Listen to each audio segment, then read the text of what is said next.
All right, welcome and thanks for joining us here on Facebook Live.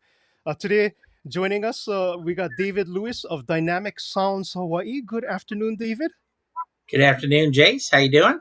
Good, good. And we have you on here today because you're going to be talking about tips for grooms. And that's because you are the mastermind behind this thing that they have called here. It's called the Grooms Workshop, which you put together quite a few years ago. Actually, more than a few, actually, a bunch of years Yeah, ago, like right? 15 or 16 years ago now. Yeah. So, what is the Grooms Workshop? Tell us a little bit about that. About the Grooms Workshop? Well, it's just, I guess, over here we had a place called the Wedding Cafe. And the Wedding Cafe, we did a lot of different workshops based on all these different pieces of the wedding. Your video, your pictures, your cake, and favors, and DJs, and things like that. And there really wasn't anything for grooms, right? And just about everything's for the brides, or at least that's what society tells us. You see, so here in Hawaii, we have a unique setup with our couples, and what I mean by that is we have a lot of military couples, especially here on Oahu. And in Oahu, with the military couples, sometimes the bride is the one that's out and in Iraq or somewhere else, Afghanistan or whatever. And so the groom is the one that meets with me to go over wedding, bookings and things like that. And in fact, I think in Hawaii altogether, the groom is usually that's their job to find the DJ or the entertainment, right? So I started giving grooms ideas on how to make their day better during that process, and they just loved it because I was able to help them understand their day a little bit more and guide them through. And I think that they loved that and booked us because they felt like they had somebody on their side or somebody that can help them that they felt comfortable with. And so that, and then going into Mobile Beat DJ conference, we worked with. There was a guy named Peter Merkel and a group of other guys that put together these workshops, um, or these little training sessions, I would say, and they call them think tanks. And talking about grooms came up there as well. So just kind of grabbing different ideas from what everybody was doing, what we were doing here, and how to help the grooms. We just kind of felt like it was time to start teaching the grooms. So with the wedding cafe, it allowed us that platform to get up there and really start going at the grooms and helping them as well. And I think that Hmm. the grooms that took the class, you could tell the difference because coordinators and other vendors would say, I know that guy probably went to your groom's workshop, right? Because they just have a more confidence going into their wedding day and things like that. So yeah, I guess we can go into some of the ideas and that would help out grooms on their day. Um, One of the things we never did is we never let the brides come And why because is we all that? because I think it's just everything is, or most of the things are for the bride, right? And okay, it's just like, I guess, we're teaching them how to take charge and to offer things, help and things like that um, before they're actually asked to help. Do you see what I'm saying? So we talk about things that will score you points and things that will lose you points, and it's kind of like if um, like I'll tell the guys, look, if your bride or your wife ever comes up to you later and says, you never buy me flowers anymore, right? Then it's too late to buy her flowers, right? Because now when you buy her flowers, she's going to think, oh, well, she bought me flowers because I said that. You see what I'm saying? Yeah, yeah, I So see. so that's why there's a lot of great ideas, and I tell the brides that the ideas are gonna they're ideas that guys already know. They just don't think about things. Do you see what I'm saying? They don't think about it. Like, for instance, every bride I've ever met, except for one, in 30 years of DJing, right? Or 35 years of DJing, none of them have pockets on their dress. It's really, really rare, right? So I will tell the groom something very simple like, listen, you have pockets. She has no pockets. Ask her if there's something you can hold for her that day. Because even if she has a wedding coordinator or her maid of honor or things like that, the photographer might just pull them out for sunset photos. And they don't take the coordinator with them. They just take the bride and groom. And if she needs something that she might touch up with or just anything, it's great if you're able to ask and make sure that you have that for her. And that right there is something. It's a simple gesture, but it's something that she'll appreciate, right?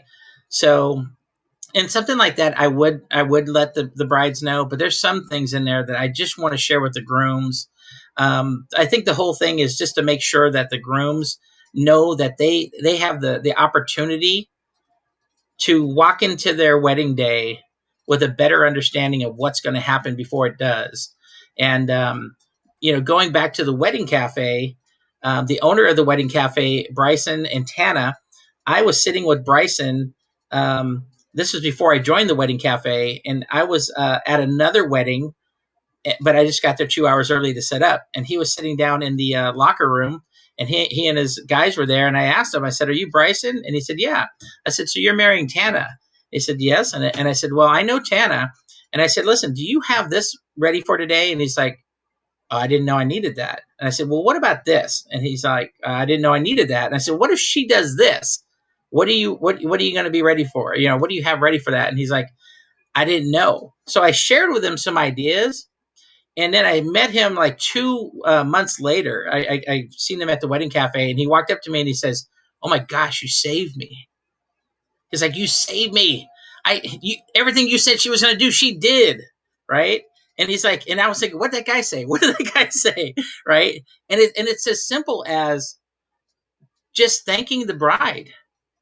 Right. Most grooms, when they go up there to say their thank yous, they believe that it's their job to thank the brides, to thank the guests on behalf of their bride and groom for coming to their wedding and celebrating their day with them. Right. But the problem is, most of the time they forget the most important person, which is the bride. Right. So let's say that the groom takes the microphone, thanks everybody for himself and the bride, and then she wants to say something, and all of a sudden she has this big thing for him. Then the groom can't take that mic back and go, "Oh, and I wanted to also say this," because then it doesn't look right and it doesn't feel right. Do you see what I'm saying? Yes, So yes. just letting him know, hey, have something there for the most important person. And I'm not telling them thank you for doing all the wedding planning, because that's not what I mean. What I mean is, man, she made you the happiest man in the world today. She said yes, and she just got married to you. She's going to be your wife forever, right? And that's a big thing. One time I had 60 grooms at my workshop, and I remember at the end, this one guy raised his hand and he said, "What do I buy my wife for a gift?" And I was like, and it was really funny because just watching out at the crowd, 59 other guys looking at him like, "What do we have to buy gifts for our wives?" Right? And it was pretty funny, and it was a weird, kind of awkward moment. And I said, "Well, why are you asking me? I've never met her. You know what she'd want more than I know what she want, right?" And then everybody started laughing. And then I said, "Let me ask you this question. Are you asking me that question just so that you have something for her on your wedding day, just in case she has something for you?" And he says, "Yep, that's why I'm asking," right? So I said, "Well, then don't buy her anything, because I mean, again, marriage is about communication. So the best thing you can do is go back home tonight and say, listen, one of the things I found out in the Grooms Workshop today is that some grooms and brides, they buy each other gifts on their wedding day and some don't. What are we planning to do? Because if you go and buy her that gift and she has nothing for you, who's going to feel bad then?" If he just knew that stuff, then it takes away all these little awkward moments, like just knowing how to stand and how to focus during that ceremony. Just understanding that you can practice things for your wedding. Who tells them that they can practice things for their weddings? Nobody even tells brides they can practice things for their weddings. You see? But the things that I talk to them about practicing, and I don't mind the brides hearing about this because it's for them as well, is practice that your thank yous, right? That's a big thing, especially here in Hawaii. Most of the grooms don't want to get up on that mic and say thank you. They're nervous. They're shy. They're more conservative, I guess. Um, but practicing their thank yous, and then not forgetting the thank yous at the rehearsal, because everybody knows about the thank yous at the reception, but most people don't know the ones about that are going to happen at the rehearsal. So the bride and groom are sitting there eating, going, "Hey, should we say something?" Because they didn't plan anything. And then I also tell them, if you're going to thank your guests at your reception and your rehearsal, then look at your guest count. And if at your rehearsal, most of the people that you were going to thank, or all the people that you were going to thank personally on your wedding day, If they're at your rehearsal, then personally thank them there, because it's a great time for you and your bride to stand up, propose a toast to your guests, tell your best man why you love him, tell your maid of honor why you love her and why you chose her. Talk to your parents and thank them, and anybody who was helping out with the wedding, and personally thank them. And then on the wedding day itself, have more of a general thank you, so that you're not calling out names and you don't miss anybody. Second thing is practicing your first dance. Practice that first dance, because most people don't dance in front of 150 people, or their friends and family, right? So you practice it, you feel more comfortable, and it's a great way to choose your first dance, and to go through things like that, and really just have a great time with that. Because the more you practice it, the more comfortable you're going to feel in front of everyone, right? And then the third thing is really practicing your first kiss, because most people, they don't kiss in front of all their family and friends either. And with a lot of things happening up there on for your ceremony, there's so much going through your mind up there that if you already know what's going to happen, it won't be awkward. And the biggest reason why you want to practice your kiss, you wouldn't have to 10 years ago, but now with everybody having a camera, there's people that are getting in the way of your photographer sometime, right? And you don't know how important that picture is until she doesn't have it. And if you kiss a little bit slower, it gives that photographer time to move and adjust and get around the other cameras. When it comes time to kiss, a lot of times, or actually not a lot of times, but sometimes you see couples they're up there and they just feel, you can see the hesitation because they're nervous and it's awkward. But yeah, that's something that um, most people probably would have not thought of, is just practicing that for those shots. Yeah, it really makes a difference. And I think the more you can see your day before it happens, the better it's going to be. And I tell brides and grooms, the preparation for your day, going through and practicing things and all this stuff, is great, because it just leads up to your day being like the big finale of the beginning of your marriage. One of my favorite things to talk about with grooms that are going to be sharing a dance with their mom is to take that moment away from the MC. Instead of having the MC ask mom to dance with you, what if after the father daughter dance, you just came up and took the microphone and walked out to mom and just shared a story about her, and really told everybody, you know, um, just how you feel about her, or share a story about, something growing up.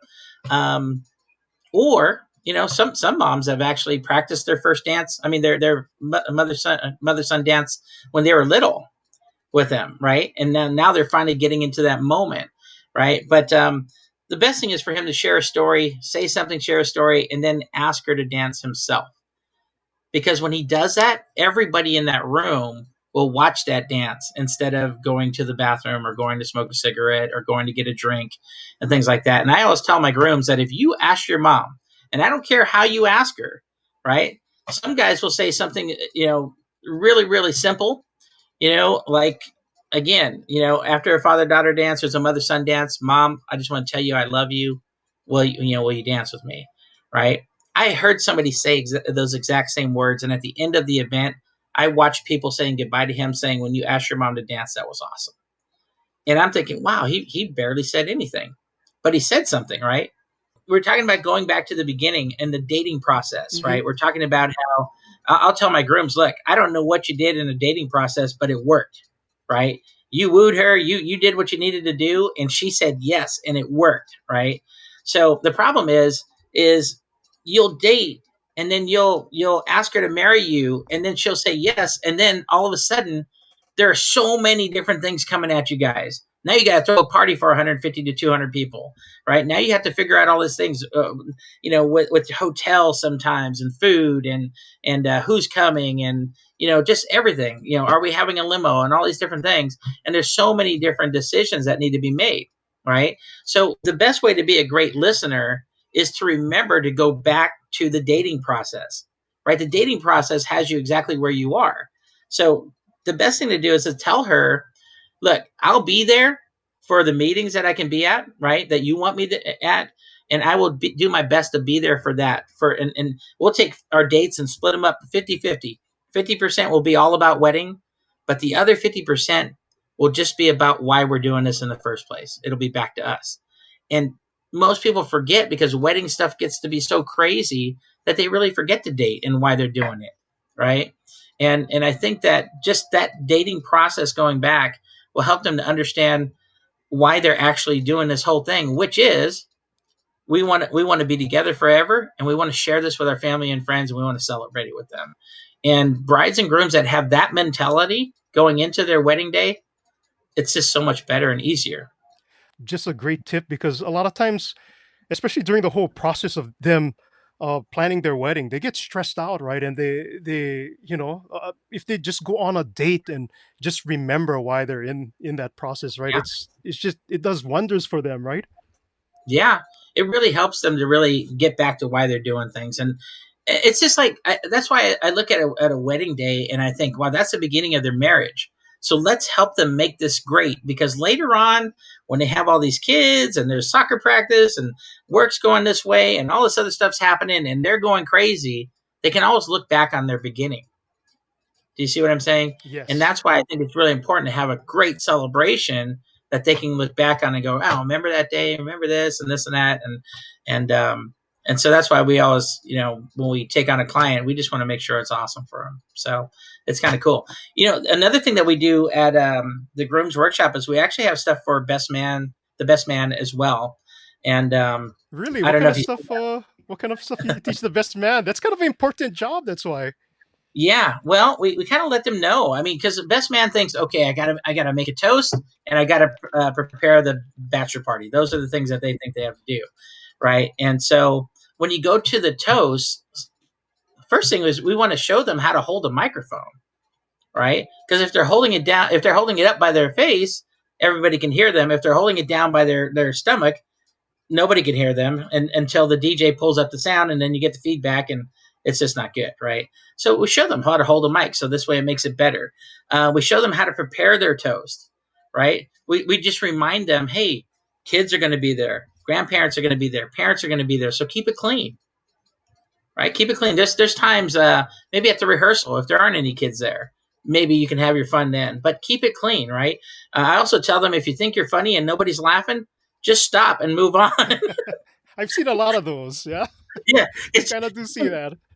well, most people know how to get into the toast, but most people don't know how to get out of it, right? And so I'll tell them, look, if you're stuck in the middle, kind of not knowing where to go, just go, all right, let's raise a glass and just use that glass to get you back on track again, right? And but then again, we tell them to practice. So a lot of our best men, they kind of understand it a little bit before and they practice. They don't just wing it, which is good.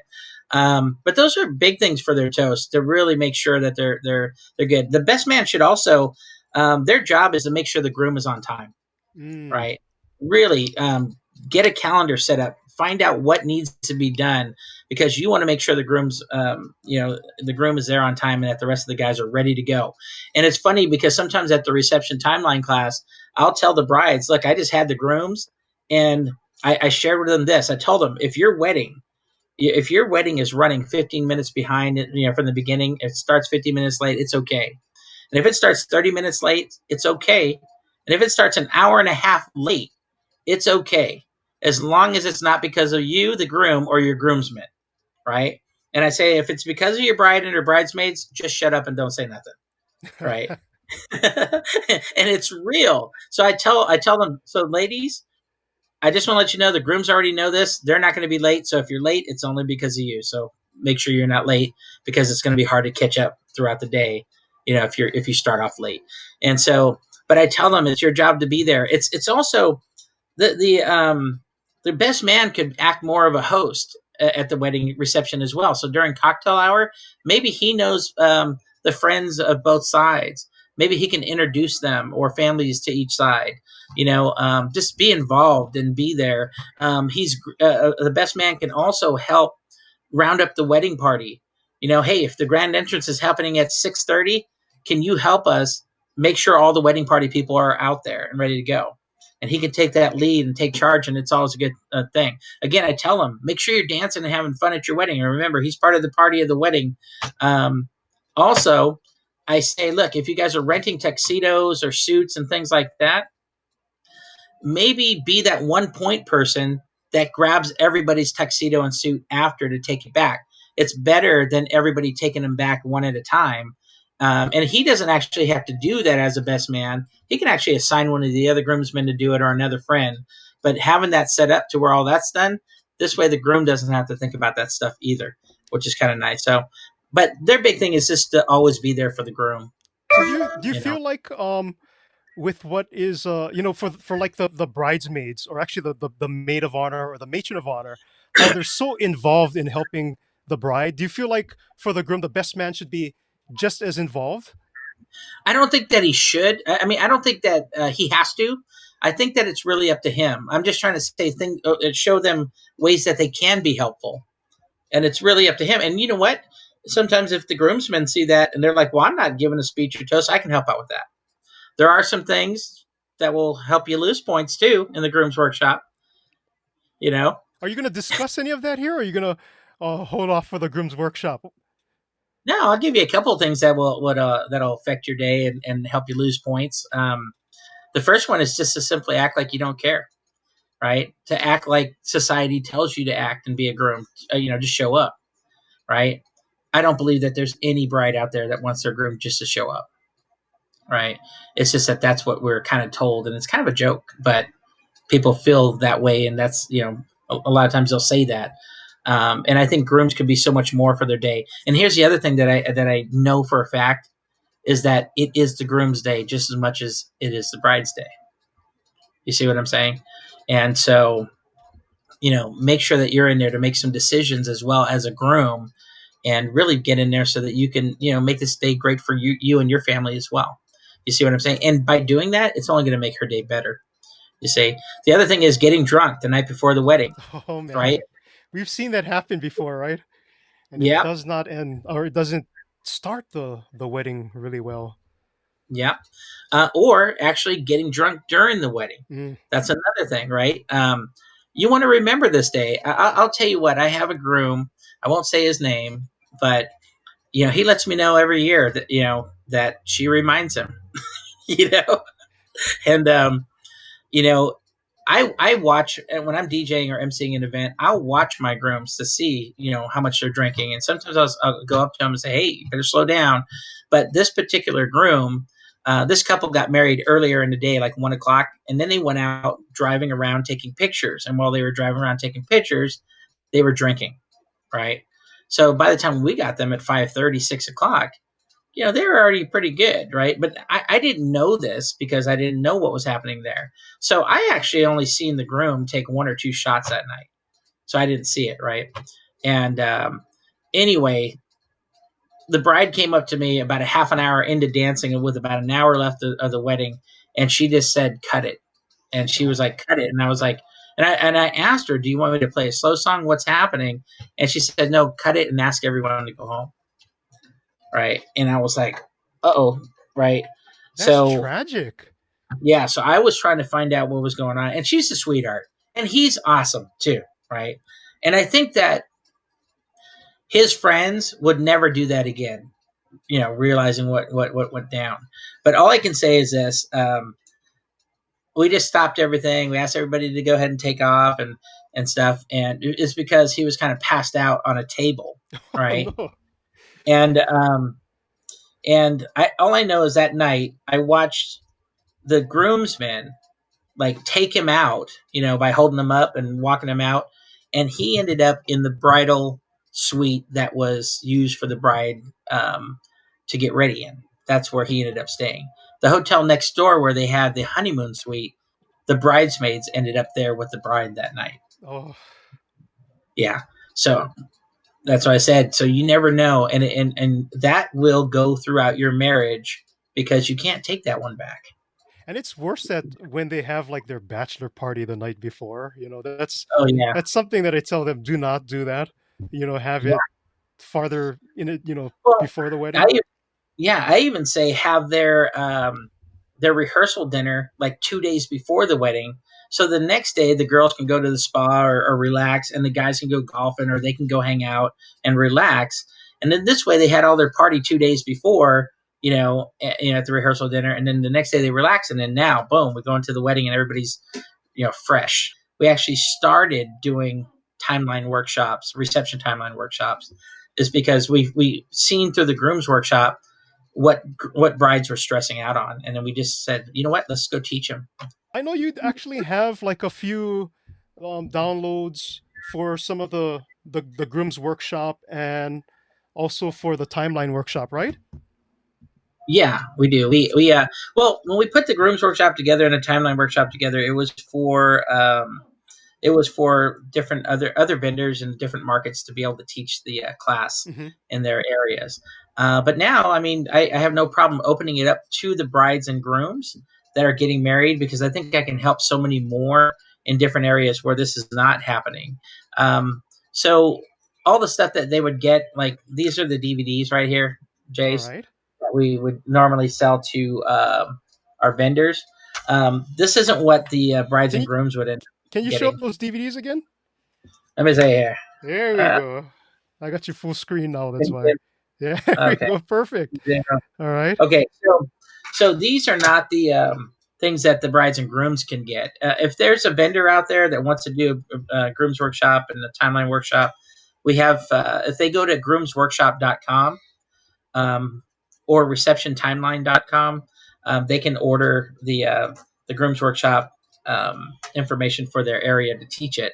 But if you're a bride or groom and you want that information, we do have just the some video footage from the Grooms Workshop and Timeline Workshop that we have on a sale price there as well. So just go to the store there and they can buy it at the same sites. So I actually have a picture up here of the Grooms Workshop. Groomsworkshop.com is the one that you want to go to for the Grooms Workshop. Information on that and to get one of these downloads. The next one is also the Reception Timeline Workshop that we have here, receptiontimeline.com. And this is actually a really good one too, where you actually teach, and I got to see both of these videos. You actually teach a lot of these little secrets that a lot of us get from the DVD, and we actually use those at our weddings also. So this is one that where I found some great ideas from too. Yeah. Well, just trying to get out there and teach couples that, like you said, they can take their day and make it any way they want it to, and I think the biggest thing for couples is really coming up with words that would describe their perfect day. So depending on the words that they use that would describe their perfect day should help them in creating their timeline. Because right now, if you had your timeline, and let's say that I was DJing in California, Hmm. all the timelines are pretty much the same there, right? In California, in Northern California, right? Um, when I DJ'd here in Hawaii, when I came to Hawaii, back to Hawaii in 2001, all the timelines were the same here, except for they were totally different from California. And then meeting DJs from around the world, we realized that all the timelines are different. Hmm. And doing weddings in Hawaii, we see weddings from all over the world, and so this thing really helps you to understand different areas and what happens in those different areas. But really, it shouldn't be where you're from or where you're getting married that determines your timeline. It should be what the words are that describe your perfect day. Those words should tell you how to set up your timeline. Hopefully, some of the grooms can use this and maybe even go to the website and pick up those DVDs. I think the content on there, what we discussed today, is just there's so much more that you have on there. I know you cannot discuss everything all in Sure. like a quick webinar like this, but yeah, that those DVDs. Let me put up that the Yeah, and photo of that one I more got a time. special price on those too, Jace. Right Okay, now, yeah, if they want to get a download of the Grooms Workshop, it's $20. And if they want to do the Timeline Workshop right now, it's $35, which is a lot cheaper than what we usually sell them for. So, yeah. and That's I'll have that up there for a little while. and tell us a little bit about your business too, because you have Dynamic Sounds Hawaii, right? Yeah, so we've just been DJing and helping couples and emceeing and helping couples for the last 35 years. 16 and a half years was in California. And then I came back here, came back home to Hawaii in 2001, and been doing it ever since. So um, we just try to get out there and show couples, try to take some stress off of them. I think that's the biggest thing, and really show them some great ideas for their day. Really have them look at their day and how they wanted to. how they want to feel on their day. Because I believe this, if nothing else, I believe that what couples and their guests remember most from their wedding day is what they feel, That's right. right? I think it's what they feel. Those are the things that they continue to talk about. All right. So thank you very much, David Lewis, all part of Dynamic Sounds Hawaii. Also, he has all these good things that you can use to help plan your wedding. Groomsworkshop.com, also receptiontimeline.com.